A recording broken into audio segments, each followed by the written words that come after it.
They never warn you about this part. The part where doing nothing becomes the most dangerous thing a woman can do to a man's mind. Because absence is not silence. It's pressure. And the moment you truly understand that, the entire dating world flips in your favor. So listen closely because what I'm about to say will either liberate you or haunt you. Men don't fall for effort.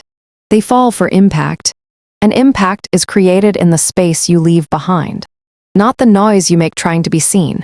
And I know that sentence alone just rattled something deep in your chest, because every woman watching has been told the same lie dressed up as romance. Communicate more. Explain yourself. Show him how much you care. Be consistent. Be available. Be understanding. Be patient. And yet the harder you tried, the more invisible you became. The more you showed up. The more he leaned back. The more you texted. The longer his replies took. And you blamed timing or trauma or his past or your own worth, when the truth was much colder and much more empowering. You were present in a way that gave him psychological safety without earning it. And safety without effort kills desire. It kills curiosity. It kills influence. And influence, my love, is the currency of attraction, not affection. I learned this the expensive way. Not from books or podcasts or cute Instagram quotes, but from watching patterns repeat with surgical precision across boardrooms, private dinners, long-term marriages, short-term flings, men with money, men without it, men with power, men with potential. And the rule never broke. The woman who knew how to disappear without bitterness always controlled the emotional temperature of the room. Because absence is not about leaving. It's about refusing to overstay your emotional welcome. And when a man feels the sudden absence of your energy, not your anger, not your drama, but your warmth, your laughter, your attention, his nervous system panics quietly, because the human brain is wired to fear loss more than it desires gain.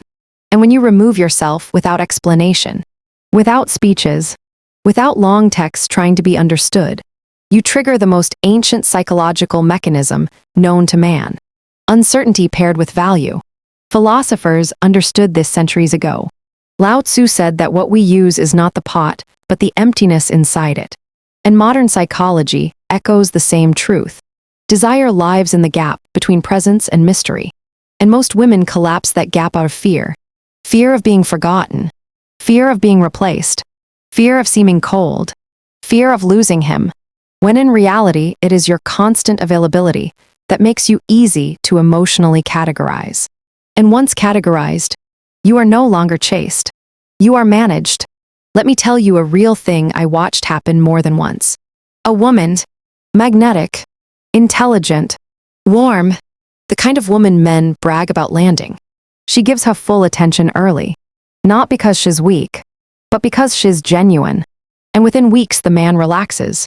He stops impressing. He delays plans. He assumes forgiveness before asking for it. And she feels the shift, but instead of pulling back, she leans in. She tries to fix the distance with proximity. She fills the silence with explanations. She hands him reassurance on a silver platter. And that is the exact moment the dynamic locks against her. Because influence is never granted to the one who explains themselves too much. Absence psychology is not about games. It's about self-respect expressed through restraint. And restraint is intoxicating because it signals abundance.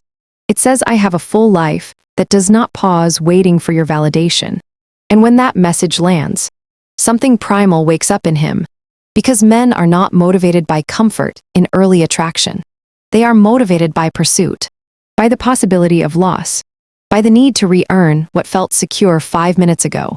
This is why the woman who leaves the party early is remembered longer than the one who stays until the lights turn on. This is why the text you don't send echoes louder than the paragraph you rewrote 10 times. This is why silence, when chosen intentionally, becomes a form of dominance so refined it doesn't look like power at all. It looks like peace. And peace is rare. And rare things are hunted. I want you to understand something that will immediately shift how you move. Absence only works when it's authentic. When you are not withholding as punishment, but redirecting energy back to yourself. because the nervous system can feel the difference. Desperation smells different than detachment. And men, no matter how successful or emotionally articulate, respond viscerally to energetic withdrawal, not because they are evil or manipulative, but because uncertainty sharpens attention, and attention is the doorway to attachment. When you stop explaining, stop chasing closure, stop needing to be chosen out loud, you create a vacuum, and nature hates a vacuum. So the mind fills it with questions, with curiosity, with imagined loss, with romanticized memories, with suddenly remembering your smile at inconvenient hours. And that is how influence is born without effort. I'm not telling you to disappear dramatically.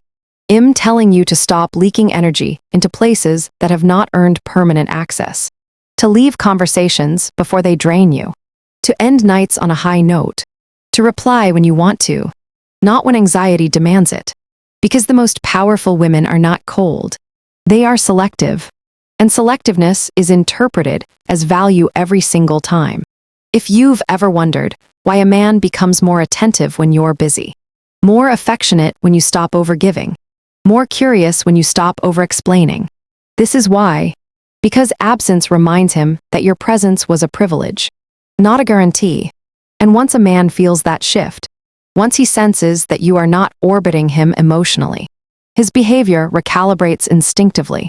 Stay with me, because in the next part, I'm going to show you exactly how to apply absence psychology without playing games, without guilt, and without losing your femininity, in a way that makes men lean in while you lean back into your own life.